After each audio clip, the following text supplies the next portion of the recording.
The engine made a sound that Mira Chen had heard 1,000 times before. It was the sound of something dying, metal grinding against metal, energy coils burning themselves out, and underneath it all a desperate whine that said the machine was trying its best but failing.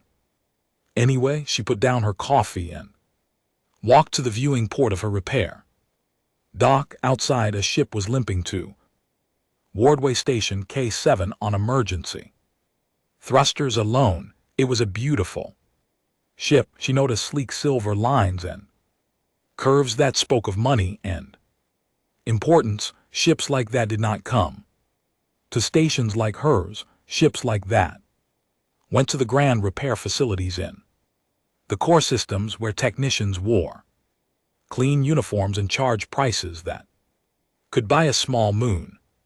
But here it was, trailing smoke and sparks, heading straight for her dock. Mira finished her coffee and started preparing her tools. Whatever was wrong with that ship, she would fix it. That was what she did. That was all she had ever been good at. Way Station Cath 7 was not a place where anyone wanted to be. It floated in a forgotten corner of space, far from the major trade routes and even farther from anything interesting. The station had been built 100 years ago as a mining hub, but the mines had dried up and most of the population had left. Now only a few hundred beings remained, surviving on whatever traffic passed through. Mira had lived here for 12 years. Her mentor, old Kazuo Tanaka, had brought her here when she was 22 years old and full of dreams about seeing the galaxy. He had taught her that the galaxy was not about seeing, it was about doing, about fixing things, about being useful. Kazuo had died 3 years ago. He left her the repair dock, a collection of strange tools, and a philosophy that she still did not fully understand. Charge what the repair is worth, he had told her, not what the parts cost, not what your time is worth. What the repair itself is worth to the person who needs it. She had thought it was just old man nonsense at first, but over the years she had started to see what he meant. The silver ship docked. With a heavy clunk, Mira walked to the airlock and waited. The door opened with a hiss, and she found herself looking at something she had never seen before. The being that stepped out was tall and thin, with skin that looked like polished blue stone. Its eyes were large and dark without any white in them at all. It wore robes that shimmered with colors she could not name, and around its neck hung a medallion that she recognized immediately, the symbol of the Galactic Council. Mira had never met a council member before. She had never expected to meet one. The council ruled over 800 species across 1,000 star systems. They were the most powerful beings in known space, and one of them was standing in her repair dock, looking at her with those dark eyes. You are the mechanic, the being said. Its voice was like wind through crystals, high and musical. I am Mira said. What happened to your ship? I do not know. I am not familiar with mechanical things. It simply stopped working properly 3 hours ago. I managed to reach the station on emergency power, but I cannot continue my journey without repairs. Mira nodded and walked past the council member into the ship. The interior was as beautiful as the exterior, all smooth surfaces and soft lighting, but she ignored the luxury and went straight to the engine room. Within minutes she found the problem. Your primary energy coil is burned out, she called back to the council member who had followed her inside, and because it burned out, it damaged your secondary systems. The whole thing needs to be Rebuilt, how long will this take? Mira considered. On a normal day with normal parts, she would say a week. But she could see the tension in the council members' posture, the worry in those dark eyes. This was not a normal situation. Where do you need to be? She asked. The council member seemed surprised by the question. I must reach the council chambers on Verith Prime within 3 days. There is an emergency session. The matter is of extreme importance. What kind of emergency? Again, the council member looked surprised. Perhaps it was not used to mechanics asking questions, but after a moment it answered. The credit paradox. You would not understand. It is a complex economic matter that has troubled the council for centuries, but recent events have made it urgent. If we do not find a solution, there will be economic collapse, perhaps even war. Mira had heard of the credit paradox, though she did not know much about it. Something about different species not being able to agree on what things were worth. It seemed like a strange problem to her. In her experience, things were worth whatever people agreed they were worth, but she was just a mechanic. What did she know about galactic economics? I can have you flying in 18 hours, she said. The council member stared at her. That is impossible. You said the whole system needs to be rebuilt. It does, but I have parts from other ships, old parts. They are not pretty, but they work. I can make your ship fly. It will not be comfortable, and you will need proper repairs when you reach Verith Prime, but you will get there. For a long moment, the council member said nothing. Then it inclined its head in what might have been gratitude. Very well, do what you must. I will pay whatever you ask. Mira smiled and went to work. 18 hours later, she was covered in grease and exhausted, but the ship was ready. She had replaced the burned coil with one from a freighter that had been scrapped 10 years ago. She had rewired the secondary systems using techniques that Kazuo had taught her, tricks that no manual would ever contain. The ship would not be fast or smooth, but it would fly. The council member walked around the engine room, examining her work. Mira could see confusion in its posture. This is not standard repair. It said. No, it is better, but the parts are old. The wiring is unconventional. Any proper technician would say this is wrong. Mira wiped her hands on a rag. Any proper technician would have told you to wait a week for new parts, but you do not have a week. You have a galaxy to save, apparently, so I gave you what you need, a ship that flies right now. The council member was quiet for a moment, then it reached into its robes and produced a credit chip. Name your price. This was the moment that Kazuo had trained her for, the moment that most mechanics got wrong. They would look at the expensive ship, the important customer, the fancy robes, and they would name a high number, or they would look at their own poverty, their failing station, their desperate need for money, and they would name a low number out of fear. But Mira did not think about any of those things.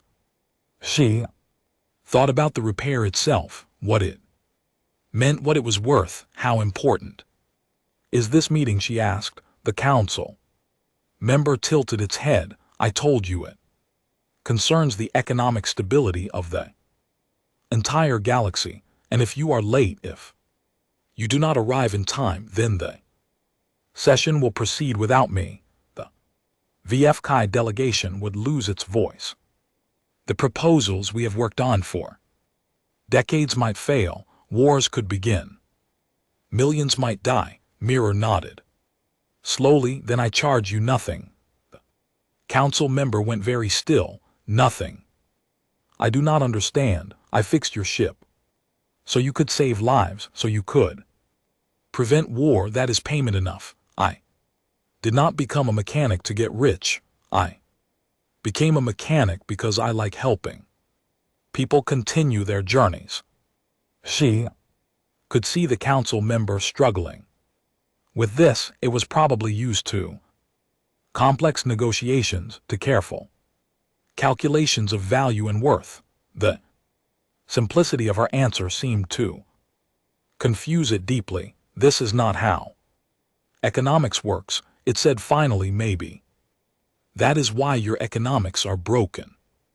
The words came out before Mira could stop them. She regretted them immediately. Who was she to criticize? The Galactic Council. She was nobody, a mechanic on a dying station in a forgotten corner of space. But the council member did not seem offended. Instead, it looked at her with new interest. What do you mean by that? Mira shrugged, uncomfortable with the attention. I do not know. I do not understand your credit paradox. I just know that in my repair dock, things work fine. People come in with broken ships. I fix them. They pay what seems fair to both of us. No one argues. No one fights. Everyone leaves satisfied. And how do you determine what is fair? I ask them where they are going, what is waiting for them, what the repair means to their life. Then I know what to charge. The council member was silent for a long time. When it spoke again, its voice was different, softer, almost wondering. For 300 years, the greatest minds in the galaxy have tried to solve the credit paradox. We have employed philosophers and economists and artificial intelligences. We have written millions of pages of theory. We have built systems of incredible complexity, and none of it has worked. It looked at Mira with those dark, ancient eyes. But you, a human mechanic on a forgotten station, might have found the answer without even trying. Mira laughed. I do not have any answers. I just fix ships perhaps, but I would like you to come with me to Verith Prime. I would like you to explain your pricing system to the council. That is ridiculous. I am no one. They would not listen to me. They will if I ask them to. I am Counselor VTHMER, Senior Representative of the Vekai people. My voice carries weight. Mira stared at the being she had thought was just another stranded traveler, a senior counselor, one of the most powerful beings in the galaxy, asking her for help. I cannot leave my station, she said. Why not? She tried to think of a reason. Her business, her responsibilities, her fear of looking Verith Prime was nothing like Mira had imagined. She had expected a planet, something solid and familiar. Instead, the council chambers existed on a massive structure that floated in empty space far from any star. It was shaped like a flower with 1,000 petals, each petal a different color and material, representing a different member species. Dot, as their ship approached, Mira pressed her face against the viewing port like a child seeing snow for the first time. She had spent 12 years fixing ships that came from places like this. She had never thought she would see one herself. It is called the Convergence, Counselor VTHMER said beside her, built over 2,000 years ago as neutral ground for all species. No weapons are allowed within 10 light years. No violence has ever occurred here. It is beautiful, Mira whispered. It is also dying slowly but surely. The credit paradox is strangling it. Trade between species has dropped by 40% in the last decade. Some delegations cannot even afford to send representatives anymore if we do not find a solution. Soon the convergence will become a monument to our failure. They docked at a port reserved for senior counselors. Mira followed VTHMR through corridors that seemed to shift and change as they walked. The walls were alive somehow, responding to the beings that passed through them. Mira's section turned into simple metal panels with soft lighting. When a creature made of living flame passed her, the walls near it became something like stone that could withstand the heat. The council chambers themselves took her breath away. The room was vast, bigger than the entire station where she had spent the last 12 years. Thousands of seats rose in tiers round a central platform, and in those seats sat beings of every shape and size and color. Some had bodies made of crystal, others floated in tanks of strange liquid. A few seemed to be made of pure light, barely visible unless she looked at them from the corner of her eye, and they were all looking at her. VTHMR led her to the central platform. A hush fell over the chamber. Mira could feel the weight of ancient eyes examining her, judging her, finding her small and insignificant. Counselors of the convergence, VTHMR announced its crystal voice carrying to every corner of the vast room. I present Mira Chen, a human mechanic from the outer territories. I believe she may hold insight into the credit paradox. The silence that followed was worse than laughter would have been. Then slowly, sounds began to rise from the assembled beings, clicking, humming, vibrating, speaking in 100 different ways.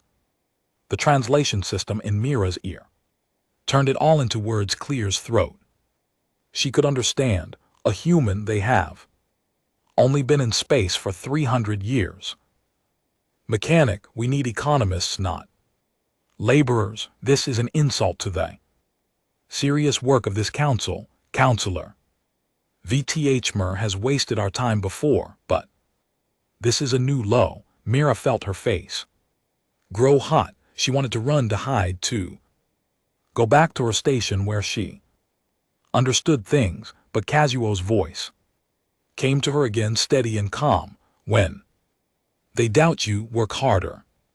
When they mock you, prove them wrong. I know I do not belong here, she said, and the chamber fell quiet at the sound of her small human voice. I do not understand your economics or your theories. I am just a mechanic, but Counselor Bethmer asked me to come, and I thought maybe I could help. If I cannot, I will leave. And stop wasting your time. A being made of shifting geometric shapes spoke from the upper tiers. The translation came through as cold and precise. Very well. Human, explain your supposed insight. We have been working on this problem for 3 centuries. What can you offer that our finest minds have not? Mira took a deep breath. I run a repair dock. Ships come in broken. I fix them. People pay me. That is all I know. And how does that relate to the credit paradox? I do not know. Counselor VTHMR seemed interested in how I decide what to charge, but it is nothing special. I just ask people what the repair means to them, where they are going, what is waiting for them. Then I charge based on that. The geometric being made sound like breaking glass. That is absurd. Value cannot be determined by emotional factors. Value must be objective, measurable, universal. Otherwise there can be no fair exchange. Why not? Mira asked. The chamber erupted. A dozen beings began speaking at once, all of them telling her why she was wrong. The crystalline Marathi explained that only physical matter had real value. The hive mind collector could not understand how individuals could own anything. The Energy beings called the vast had no concept of scarcity at all. Each species had their own theory of value, and none of them could agree. Mira listened to all of it. She did not understand most of it, but she began to see something that worried her. Can I ask a question? She said when the noise died down. Speak, said the geometric being. How do you actually trade things right now today, if you cannot agree on value? How do you exchange anything? The being seemed surprised by the question. We use the universal credit system. It calculates the value of goods and services based on 18,000 variables, accounting for the preferences of all member species. Every transaction is processed through the central exchange, where fair value is determined. Can I see it? The system, can I watch how it works? There was murmuring throughout the chamber. Finally, a being that looked like a tree made of metal and light spoke up. That is not an unreasonable request. Perhaps seeing the system will help the human understand why her simple ideas cannot work at scale. Several counselors agreed to escort Mira to the central exchange. She left the main chamber feeling smaller than ever. She had said nothing useful. She had revealed her ignorance. These beings had been thinking about this problem for longer than humans had existed as a species. What arrogance had made her think she could help? The central exchange was located in the heart of the convergence. It was a room filled with light and sound, with screens showing numbers that changed to fast to follow and machines humming with constant activity. Hundreds of beings worked at stations, processing transactions, checking calculations, arguing over decimal points. Mira watched as two merchants tried to complete a simple trade. One was selling food, the other was selling fuel. Both needed what the other had. It should have been easy, but it was not easy. The system calculated that the food was worth more to the fuel merchant than the fuel was worth to the food merchant, based on their species' relative need profiles. But the fuel merchant disagreed with how the system weighted certain factors. An argument began. Bureaucrats were called in, forms were filled out, appeals were filed. 3 hours later, the trade had still not been completed. Both merchants left in frustration, neither of them getting what they needed. Mira watched the same scene repeat itself a dozen times.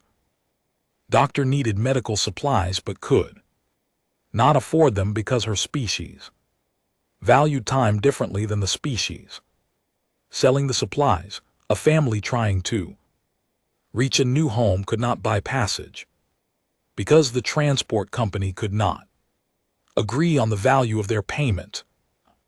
Young being who just wanted to buy a gift for its parents spent an entire day trying to convert its local currency into something the shop would accept.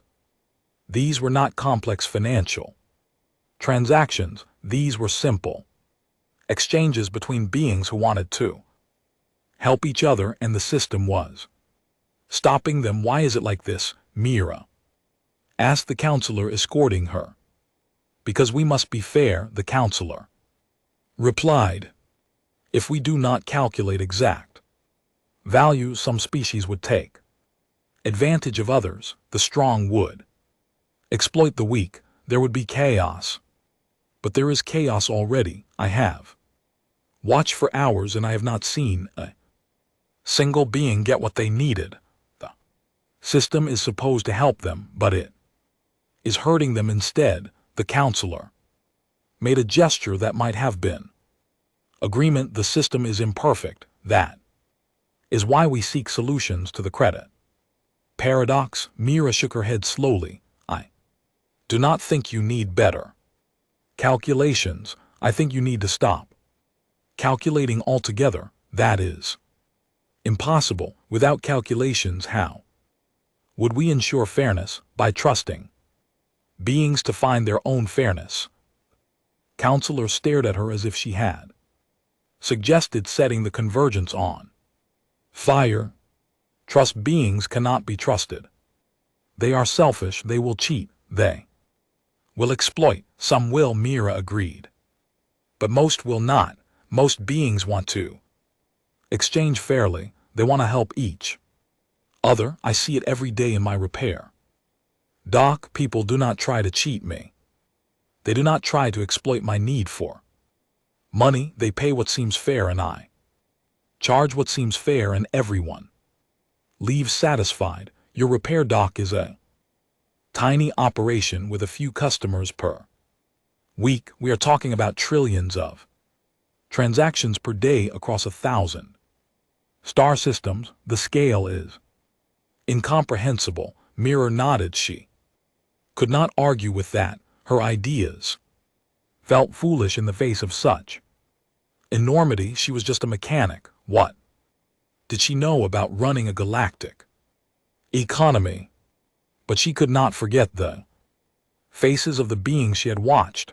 The doctor who could not get supplies, the family who could not get home, the child who just wanted to make its parent happy. These were not statistics or economic theories. These were real beings in real pain, and the system that was supposed to help them was causing that pain. I want to try something, she said. What? I want to set up a small trading zone, just a corner of the exchange. No calculations, no forms. Just beings exchanging directly with each other, finding their own fair value. I want to see what happens. The counselor hesitated. That is Hill Corner. They gave Mira was small and forgotten. It had been a storage area, once tucked away where no one important would see it. The message was clear. They expected her to fail quietly, away from the eyes of the council, but Mira did not mind. She had built her whole career in forgotten corners. She knew how to make things work with limited space and limited resources. She spent the first day just preparing the area. She removed the official signage with its complicated rules and fee schedules. She cleared away the forms and the calculation terminals in their place.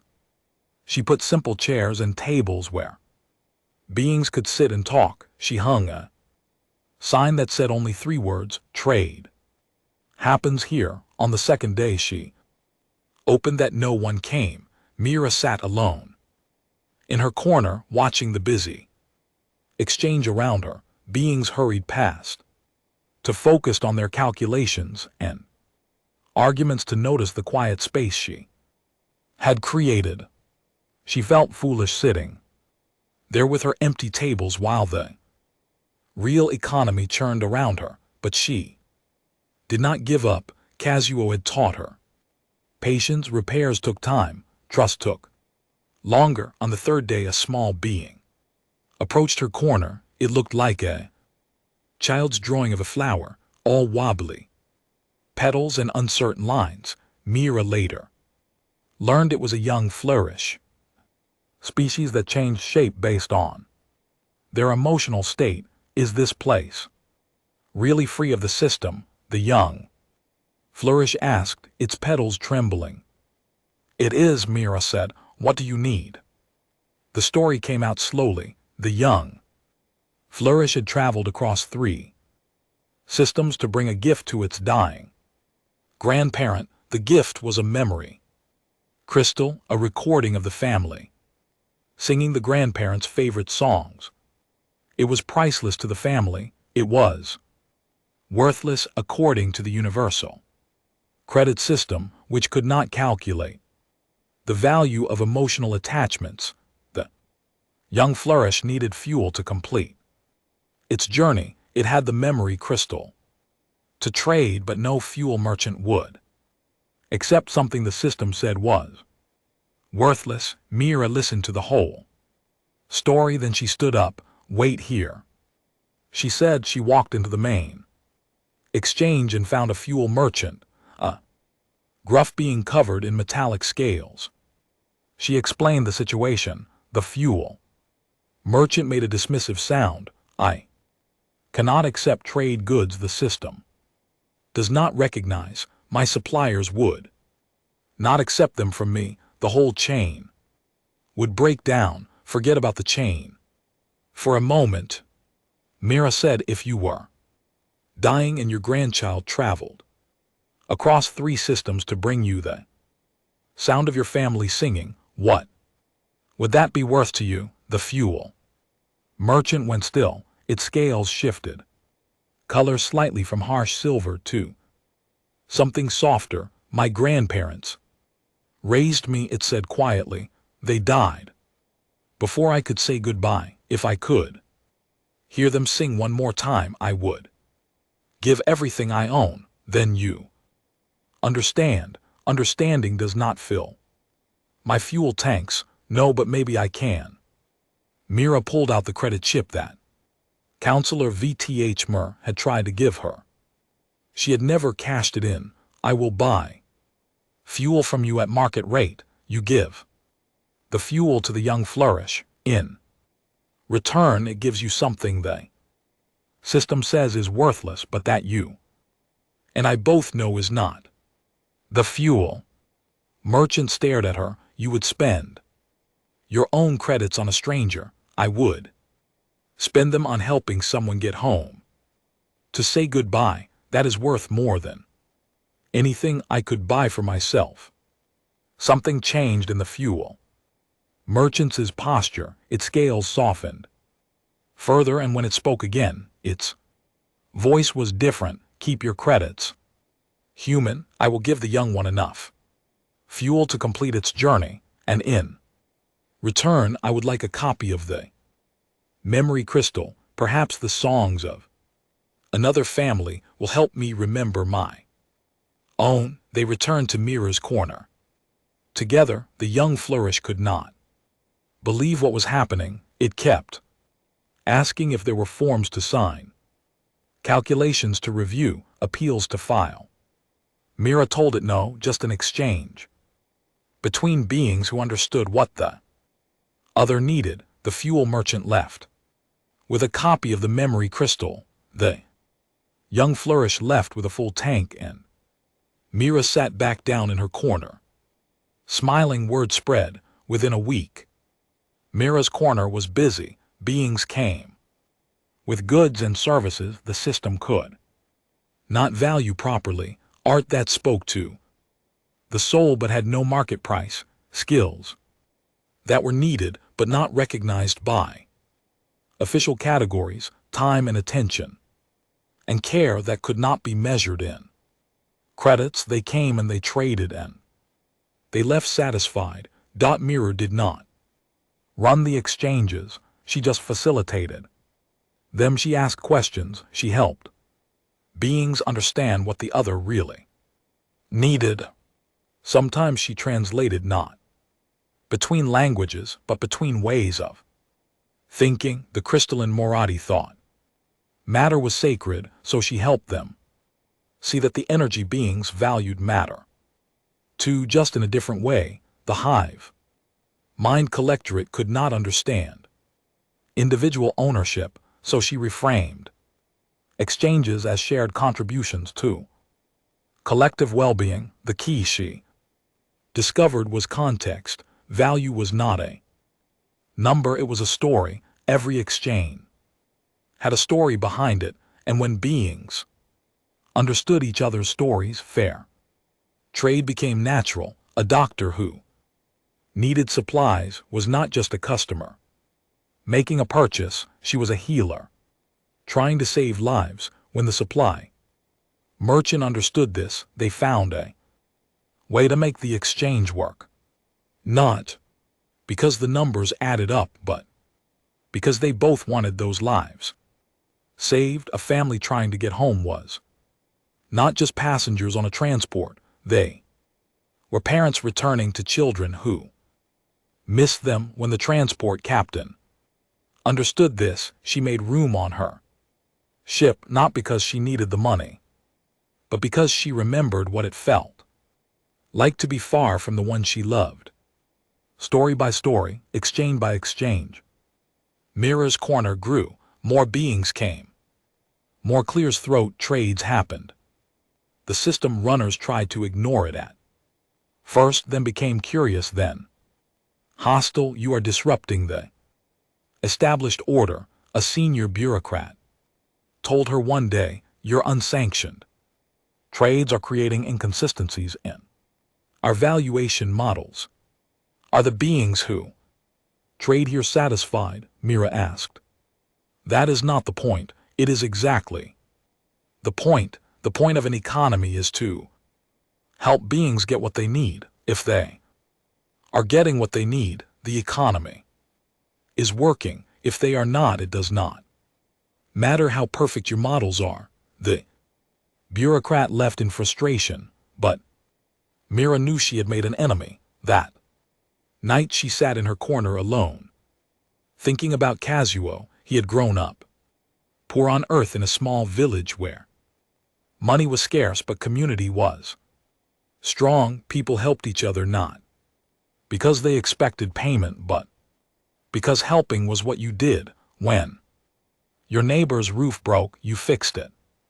When your friend needed food, you shared yours. No one kept track of who owed what to whom. The village itself was the ledger, and everyone contributed what they could. He had brought that philosophy with him to the stars, and he had passed it on to Mira. Value is not what something costs, he had told her once, sitting in the repair dock as rain fell outside. Value is what something means. A glass of water costs almost nothing, but to a man dying of thirst, it means everything. You cannot separate the thing from the context. You cannot separate the price from the person. She had not fully understood him then. She was beginning to understand now. The council members who had dismissed her were starting to pay attention. Counselor Bethmer visited her corner, often watching the trades with those dark, thoughtful eyes. Other counselors came too, some curious, some skeptical, some openly hostile. It works because it is small, they told her. It cannot scale. When millions of transactions must happen per day, you cannot have conversations about context and meaning. You need systems. You need calculations. Maybe Mira admitted, but maybe the problem is not that you need calculations. Maybe the problem is that you need so many transactions. If beings trusted each other more, they would not need to trade as often. They would share, they would cooperate, they would form relationships instead of contracts. That is naive. Beings are selfish. Some are, most are not. In my experience, most beings want to help each other. They just need systems that let them, instead of systems that get in the way. The hostile counselors grew more hostile. Mira began to hear rumors of powerful beings who wanted her experiments shut down, economic interests that profited from the current complexity, species that had built their entire status on manipulating the existing system. But she also heard other rumors of beings inspired by her corner, of small trading networks forming in the outer territories, abandoning the universal credit system entirely, of a movement growing, not organized or led by anyone, just spreading naturally like water, finding its own level. The fuel merchant came back to visit her. His scales were lighter now, softer colors that spoke of contentment. I have been thinking about what you did, he said. I have been thinking about my grandparents. I decided to do something different with my business. Instead of just selling Fuel, I started asking customers where they were going, why they needed to travel, what was waiting for them, what happened. Some of them told me stories that broke my heart, families separated, loved ones sick, dreams about to die for lack of a few credits, and I realized I had been passing these beings for years, taking their money, never knowing who they were and what did you do. The fuel merchant scales shimmered. The crisis came without warning. Mirror woke to alarms screaming through the convergence. Red lights flashed in corridors that had never known emergency. Beings ran in every direction, their voices mixing into a wall of fear and confusion. She found Counselor VTH Mur in the main chamber where the giant screens showed maps of the galaxy that had turned angry red in 100 places. What is happening? She asked. Meridian Collective has initiated value strike, VTH Mur said. It's crystal voice tight with tension. They have stopped all trade, all of it, no goods flow in or out of their territory. The Meridian Collective, Mirror knew the name. They controlled nearly a third of the galaxy's manufacturing capacity. Without them, supply chains that had operated for centuries would collapse overnight. Why? She asked. They claim the universal credit system has been unfairly valuing their products for decades. They say they are tired of subsidizing species who do not appreciate their work. VTH Mur paused. They are not wrong about the unfairness. They are just choosing the worst possible way to address it. The chamber filled with counselors, all of them shouting, accusing, demanding action. The Meridian representatives sat silent. In their section, their many limbumed bodies still as stone. Within hours the effects began to show. Manufacturing worlds ran out of raw materials. Food distribution networks failed because transport ships could not refuel. Medical supplies stopped moving, leaving hospitals across 1,000 systems to ration what they had. The council debated. They argued about sanctions and pressure and economic weapons. They blamed each other, blamed the system, blamed history, but no one had an answer. Days passed. The crisis deepened. World began to starve. Beings began to die. Mira watched it all from her corner, feeling helpless. Her small trading space had become meaningless in the face of galactic collapse. What good were conversations about context and meaning when entire planets were running out of food? She stopped eating. She stopped sleeping. She sat in her corner and watched the screen showing red spreading across the map like a disease. On the 5th day, she decided to go home. I cannot help here, she told Counselor VTH Mur. I am just a mechanic. This is beyond anything I can fix. VTH Mur was quiet for a long moment. Then it said, do you remember what you told me when you repaired my ship? You said you charged nothing because you fixed it so I could save lives. You said that was payment enough. I remember. You also said that maybe the reason economics are broken is that they forgot what value really means. I said a lot of foolish things. Were they foolish or were they true? Mira did not answer. She did not know anymore. She booked passage back to Way Station Kef 7. The journey would take 2 weeks, assuming the transport ships were still running. She packed her few belongings and prepared to leave. Then she received a message from home. It was from her neighbor, old Jax, who ran the food distribution center on the station. His face was tired, but his eyes were bright. Mira, you need to see this. He said something strange is happening. The message included a video. It showed the main trading area of HFY. Station KTH7, usually empty and quiet. But in the video it was full. Beings from different species were crowded, together exchanging goods, sharing resources, talking in small groups. Supply ships stopped coming, Jax explained. We should have run out of food by now, but people started sharing what they had, not selling, sharing. They are calling it the mirror method. They say they learned it from a mechanic who used to live here. Mira stared at the screen, not understanding it is spreading. Jax continued.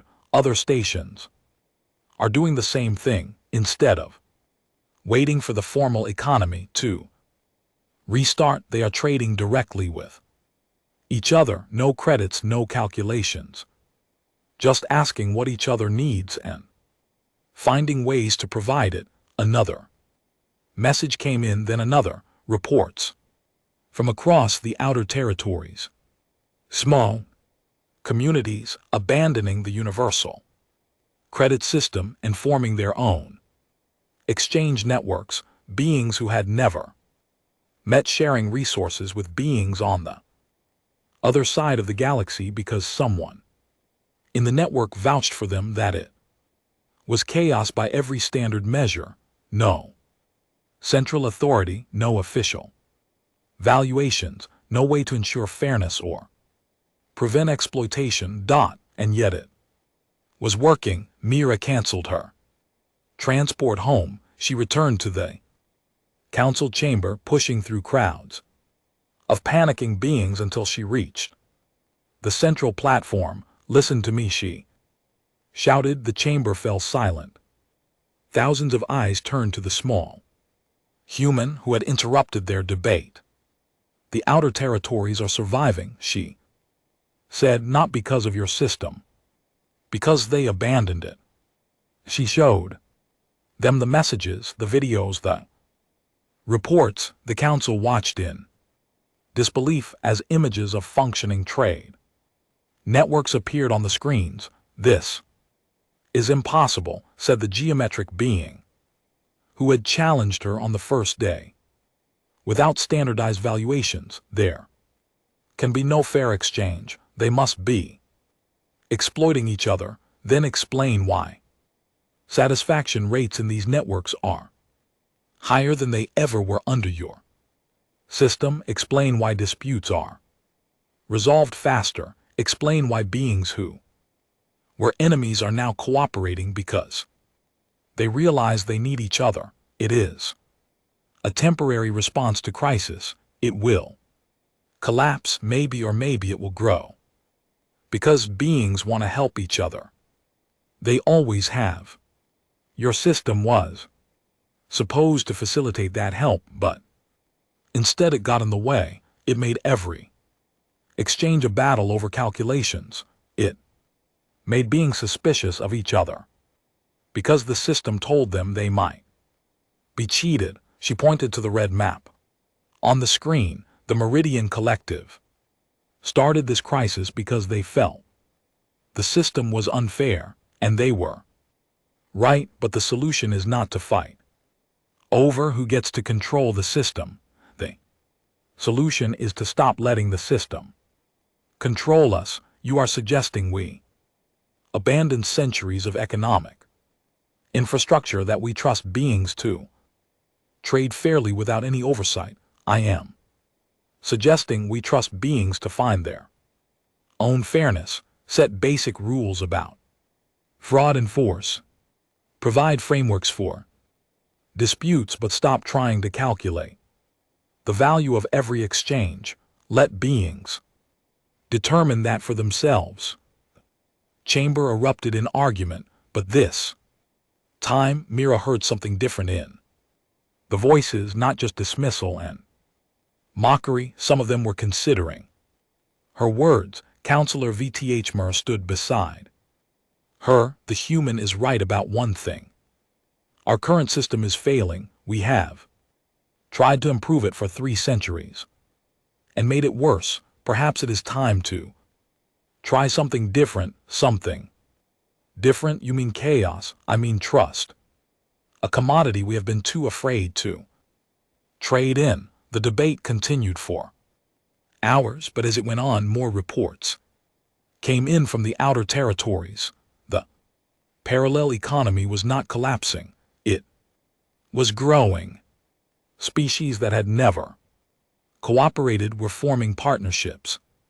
Resources were flowing to where they were needed, not where the calculations said they should go. And slowly, carefully, some of the major trading blocks began to join. The first was a collective of agricultural worlds. They had been trying to negotiate food shipments through official channels for days without success. In desperation, they reached out to the parallel network and asked what other beings needed in exchange for transport. The answer surprised them. A group of beings on the other side of the galaxy had excess transport capacity but needed agricultural products. They connected, negotiated their own terms, and within hours food shipments were moving. Then another block joined, then another. The red on the map began to fade. Meridian Collective watched all of this in silence. Their value strike had been meant to force the council to acknowledge their grievances. Instead, it had accelerated the very change they had feared, the dissolution of the system that gave them power. On the 10th day of the crisis, a representative of the Meridian Collective asked to speak. We have been watching the parallel economy, the representative said. We expected it to fail. We expected chaos and exploitation. Instead, we have seen something else. Beings treating each other with respect, finding fair terms through conversation instead of calculation, building relationships instead of contracts. The chamber was silent. We initiated this strike because we felt we were not valued. We were treated as machines expected to produce without appreciation, without recognition of what our work meant. The system reduced us to numbers. The representative turned to look at Mira. But this human does not see numbers. She sees stories. She sees meaning. She asks not what something costs, but what it is worth. And in her way of thinking, our work has value, real value, not because a system calculates it, but because other beings recognize it. The representative made a gesture of deep significance. In Meridian culture, we are ending our strike, not because we were forced to, not because we got what we demanded, but because we have seen a better way. We will join the parallel economy. We will trade based on trust and context and relationship, and we will see what happens.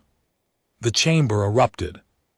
Not an argument this time, in something that sounded almost like celebration. Mirror stood on the platform, surrounded by the most powerful beings in the galaxy, and she felt like crying.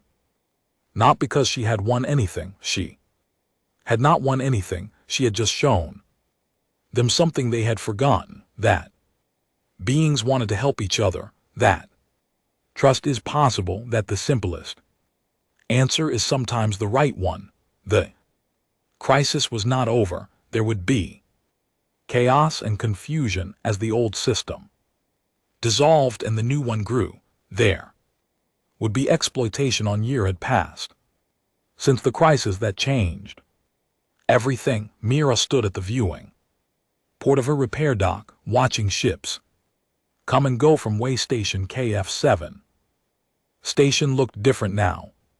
Fresh, paint-covered walls that had been gray and tired for decades, new lights, illuminated corridors that had been dim with neglect. Beings from a dozen species moved through the trading areas, talking, laughing, building relationships that would have been Impossible under the old system. The station had become something unexpected. A pilgrimage site almost. Beings traveled from across the galaxy to see where the new economy had begun. They wanted to understand how a forgotten outpost had produced ideas that were transforming civilization. Mira found it all slightly embarrassing. She was still just a mechanic. She still spent most of her days elbow deep in engine parts covered in grease doing the work she had always done. The galaxy might be changing, but her repair dock remained the same. A chime announced a visitor. She wiped her hands and walked to the airlock. Counselor VTH Mer stood outside looking as calm and dignified as always, but there was something different in those dark eyes. Lightness that had not been there before. It has been too long, VTH Mer said. You could have called ahead. I wanted to surprise you. Also, my ship is making a strange noise. Mira laughed and let the counselor in. They walk together through the station, past the busy trading areas, to the quiet corner where Mira still kept a pot of coffee and a few worn chairs. The council has dissolved the universal credit system, VTH Mer said as they sat down. Officially, as of yesterday, it took a year of debate, but it is done, I heard. What replaces it? Nothing, or rather everything. Beings are free to trade however they wish. Some still use formal calculations, some use contextual negotiation, some form cooperative networks, some barter directly. The Council provides frameworks for dispute resolution and basic rules against fraud, but otherwise stays out of the way. Is it working? VTH Mer considered the question carefully. Differently. Some sectors are more efficient than clears throat before, some are less. Total trade volume has decreased, but satisfaction rates have increased dramatically. Beings seem happier even when they have less. Maybe having less is not the problem. Maybe having less connection was the problem. That is what the economists are starting to conclude. They have a new field now, relational economics. They call it the study of how trust and context affect exchange. They cite your repair doc in their papers. Mira shook her head. I do not understand. Why? I did not invent anything. I just did what Kazuo taught me, what humans have done for thousands of years, what every species does when the formal systems are not watching. Perhaps that is precisely why it matters. You reminded us of something we had forgotten, that economics is not about numbers. It is about beings helping each other live. They sat in comfortable silence for a while. Outside the viewing port, a transport ship was docking, its hull decorated with symbols from a dozen different worlds, a mixed crew. Mira realized species that had been rivals for centuries, now working together. There is something else, VTH Mer said.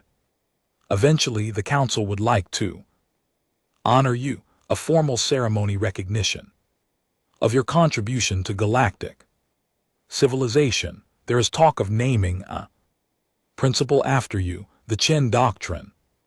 They wanted to call it. Mira looked at the counselor with an expression close to horror. Please do not do that. I told them you would refuse, but I had to ask. I did not do this for recognition.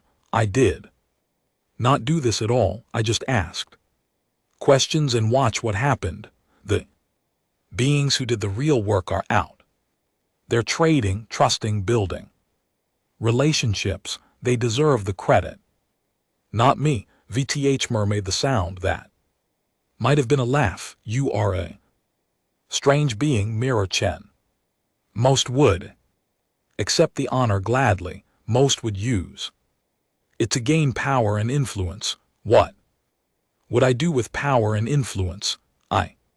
I'm a mechanic. I fix engines, that is. Enough is it? The question hung in the air. Mira thought about it seriously. Yes, she said finally, it is. Kazuo taught me that your job is to help people continue their journeys, that is what I do. That is all I have ever wanted to do. Fixing engines is just one way. Fixing economies turned out to be another, but the principle is the same. She stood and walked to the viewing port, watching the ships move through the darkness. Every being you see out there is on a journey, going somewhere, toward something, family, opportunity, hope. My job is not to tell them where to go or how to get there. My job is to remove the obstacles to make the path a little easier, whether that obstacle is a broken engine or a broken economy. It does not matter. The work is the same. VTHmer joined her at the port. Together they watched the traffic flow. What will you do now? The counselor asked. What I have always done. There's a ship in my dock right now with a damaged thrust array. The pilot is a young being trying to reach its home world for a wedding. The repairs are extensive, but I think I can have them flying by tomorrow. And how much will you charge? Mira smiled. I will ask about the wedding, who is getting married, how far they have traveled to attend, what it means to them to be there. Then I will know the Chen doctrine. VTHmer murmured. Please stop calling it that. The counselor made the laughing sound again. Very well, I should let you return to your work, but I will visit again if you will have me. You are always welcome. And VTHmer, yes. Thank you for believing in me when no one else did, for bringing me to the council, for giving a mechanic from a forgotten station a chance to be heard. The counselor's posture shifted in a way that suggested deep emotion. Thank you for reminding us what we had forgotten. The galaxy is better for your presence in it. After VTHmer left, Mira returned to her dock. The ship with the damaged thrust array was waiting. The young pilot was pacing anxiously outside the airlock. How bad is it? The pilot asked. Bad enough, but I can fix it. I do not have much to trade. I spent almost everything getting this far. Mira looked at the young being. Its skin changed colors with its emotions, shifting through shades of worry and hope. She could see exhaustion in its posture, but also determination. Tell me about the wedding, she said. The pilot's colors shifted to something warmer. My sibling, my only sibling. We grew up together on a world so far from here that I cannot see the star from this station. We were always close, but when I left to see the galaxy, we grew apart. Years passed, we barely spoke. What changed? The crisis last year, when the supply lines collapsed. I could not reach my family. I did not know if they were safe. I spent weeks trying to find out, and when I finally made contact, I realized how much time I had wasted, how many opportunities to connect I had missed. The pilot's colors pulsed with emotion. My sibling is getting married in 3 days. They asked me to be there too. Stand with them to show that family still matters, even across the distance of stars. I cannot miss this. I cannot. Mira nodded slowly. She understood. She had seen 100 versions of this story in her dock over the years. Beings trying to reach the ones they loved. Beings trying to repair relationships that had been broken by time and distance. I will have you flying by tomorrow morning, she said, but the payment, we will figure that out. Right now, what matters is getting you home. She led the pilot inside and began examining the damage. The work would take all night. She would not sleep, would not rest until it was done, because this was her purpose. This was what she was meant to do, not save galaxies or change civilizations, just help beings continue their journeys, one repair at a time. The night clear's throat passed in a blur of tools and calculations and careful adjustments. When the morning came, the ship was ready. The pilot stood in the airlock, colors shifting through gratitude too deep for words. "I do not know how to thank you," it said. "Go to the wedding, stand with your sibling, rebuild what was lost. That is thanks enough. This is not how I expected the galaxy to work." Mira smiled. "It is how it has always worked. We just forgot for a while." The pilot left and Mira watched the ship rise from the dock and arc toward the stars, toward home, toward family, toward the things that mattered. She returned to her coffee and her worn chairs. Another ship would arrive soon, another being with another journey, another story, another obstacle that needed removing. And she would be here doing what she had always done, what Kazuo had taught her, what humans had known since they first learned to trade around ancient fires on a small blue world. That value is not about numbers. Value is about meaning, about connection, about helping each other live. The greatest economic revolution in galactic history had not been started by economists or politicians or philosophers. It had been started by a mechanic who asked the right questions and listened to the answers, and in the end, that was all it took. A willingness to see beings as beings, to hear their stories, to understand what things really meant, to trade not in credits but in trust. The universe was vast and strange and full of wonders beyond counting, but the most wonderful thing of all was also the simplest beings helping beings, journeys, continuing connections made. Chen sat in her repair dock on a small station in a forgotten corner of space, and she smiled. She had not changed.